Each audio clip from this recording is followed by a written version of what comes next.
Bob? Okay, I explain you. So you wash, I wash.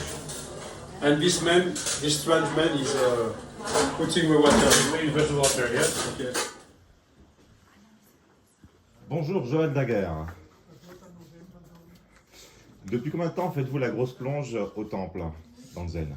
Alors j'ai plongé dans la grosse plonge il y a à peu près 17 ans et depuis je m'en suis pas remis. Je suis devenu un grand plongeur et je fais ça tous les camps d'été si tu veux. Et qu'est-ce qui vous plaît tant dans la grosse plonge? Non, c'est qu'au départ personne ne veut la faire et donc je me suis dit parce que personne ne veut la faire, je vais m'y mettre. Finalement j'y ai pris goût et maintenant il y a tout un côté sympa, il y a des gens qui viennent quand même parce qu'ils m'aiment bien faire la grosse plonge même s'ils ont pas envie de la faire. D'autres pour nouvelle expérience, etc. quoi. C'est assez drôle en fait. Est-ce que vous avez des méthodes particulières que vous souhaitez partager avec d'autres qui feraient la plonge à votre place quand vous ne serez plus là un jour? Bon, l'idéal, en fait, faut que ça brille. Après, alors c'est vrai qu'il y a des petites astuces. Si on est trois à la grosse planche, il y en a deux qui lavent en même temps et puis l'autre lave et rince en même temps. Il faut avoir les yeux partout, les bras partout, etc. C'est assez speed, ça permet aussi de digérer rapidement. Bon, ça a un côté assez énergétique, la grosse plonge, donc c'est sympa comme catalyseur d'énergie, quoi. Il y a aussi tout un côté symbolique avec la purification de l'être humain, le côté pureté, etc., quoi. On lave les plats, donc voilà. Est-ce qu'il y a quelque chose que vous aimez en particulier dans la plonge? Dans la blanche? Dans la plonge. Dans la plonge.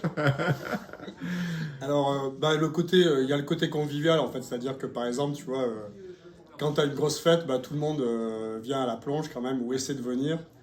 Donc, il y a un côté partage, etc., etc. Et puis, comme personne ne veut la faire, tu ressors, t'es le héros, quoi. Donc vous allez continuer la plonge jusqu'à la fin. Jusqu'à ce que j'ai une crise cardiaque, parce qu'un plat ne serait mal lavé, et donc, à ce moment-là, j'aurais ma crise cardiaque et je mourrais à la grosse plonge, la tête dans la cuvette de la grosse plonge. Pourquoi on appelle ça grosse plonge? En quoi c'est relié à la pratique du zazen? Alors, grosse plonge, parce qu'il y a des grosses casseroles, quoi. Et donc, c'est pas évident à se trimballer. Et donc, c'est relié à son gros ego aussi, tu vois. Donc, quand tu travailles là-dessus, tu travailles aussi en même temps sur l'ego, quoi. Donc, il y a aussi toute une dimension de partage. Et en fait, aussi, avec la grosse plonge, on est dans l'instant présent, quoi. Comme le zen, c'est l'instant présent.